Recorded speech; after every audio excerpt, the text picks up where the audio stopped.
In this video, we'll discuss what is the meaning of fundamental theorem of arithmetic, right?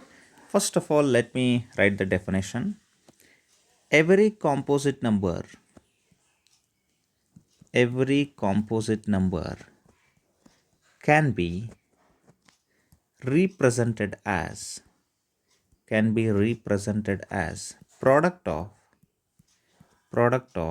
its prime factors,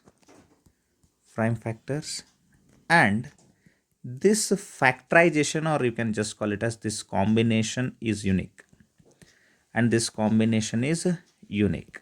Okay, I mean, in bracket I'm going to write here, the order of numbers may change, the order of numbers may change. Okay, you must be confused now. What is this definition? I'll give you clarity. Okay, for example, I have got one number here, 10.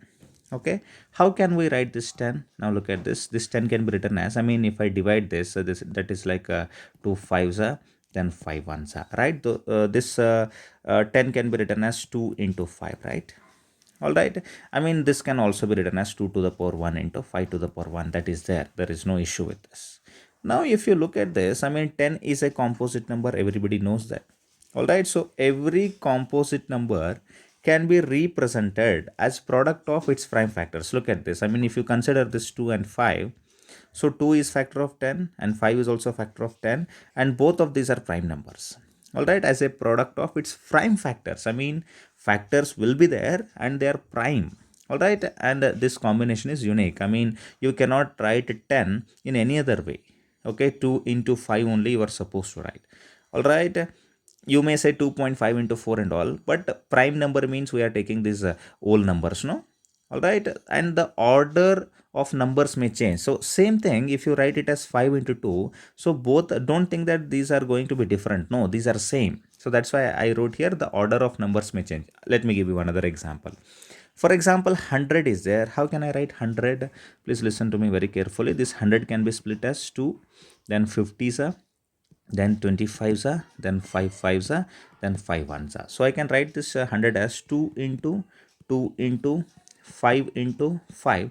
The same thing can be written as 2 to the power 2, that is 2 square into 5 square, right? So now look at this, I mean, these are all these numbers, these are the factors of 100 for sure, and these are prime also. 2 is a prime number, 2 is another prime number, 5 is prime number, another 5 is prime number. Are you getting my point? Any composite number for the for that example, for example, 1728, if it is there, how can I write this?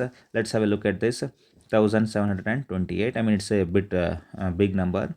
2 8s are 16, 1 is the carry, 2 6 are, then 2 4s are, then I am carrying forward with 2 only, 2 4s are, 2 3s are, 2 2s are. Now it is not again it is divisible by 2. 2 2s are, then 2 1s are, 1 is the carry, 2 6 are, then 2 1s are, then 0, then 2 8s are, then 2 5s are, then 2 4s are, then 2 2s are, 1 is the carry, 2 7s are, then 2 is not possible. Now I'm going to write it as 3 9s are, then 3 3s are, then 3 1s are. All right, so how can I write now? How can I write this 1728? Tell me how many 2s are there. 1 2 3 4 5 6. I mean, can I write 2 to the power 6 directly? Otherwise you can write 2 into 2 into 2 into 2 into 2 into 2 6 times. 1 2 3 4 5 6. Let 1 2 3 4 5 6.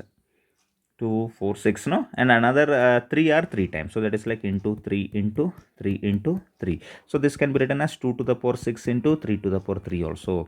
So 1278, it is written like this. Now look at this, all these 2's are there, no, so these are prime numbers and these are also prime numbers. So this combination is going to be unique, and you may write it as 3 to the power 3 into 2 to the power 6. This is allowed, but ultimately these are going to be, I mean, fundamentally these are going to be the same, no? So that's why what I'm trying to say is every composite number, so whatever composite number, what is the meaning of composite number and all, you can watch the previous video and you can get to know about that. Okay, every composite number can be represented as product of its prime factors, and this combination is very unique. All right, so this is a fundamental theorem of arithmetic, and the process what we have done here, so writing all these things, no, so this process is called as what? A prime factorization. The name of this process is prime factorization. That means writing a number as product of its prime factor. So that is only known as prime factorization, right? I hope the fundamental theorem of arithmetic is quite clear. By using this fundamental, what is the use of this fundamental theorem of arithmetic? You must be asking me, what is this use, or what is the use of this fundamental theorem of arithmetic? So this is very useful. I mean, this fundamental theorem of arithmetic will help us to find LCM and HCF of two given numbers, or three numbers, or four numbers. There can be many numbers. To find the LCM and HCF, this is going to be quite useful. All right. So how to find the LCM and HCF of two numbers by using fundamental theorem of arithmetic, that we'll see in the next video. All right. So if you are liking these videos and if you are finding them useful to you, please give it a thumbs up. Please like the videos and share this good work with all your friends, and definitely you subscribe to the channel so that we feel boosted to create much more short videos and lengthy videos and complete syllabus of yours in this channel. All right. Thank you very much. Have a good day and bye bye.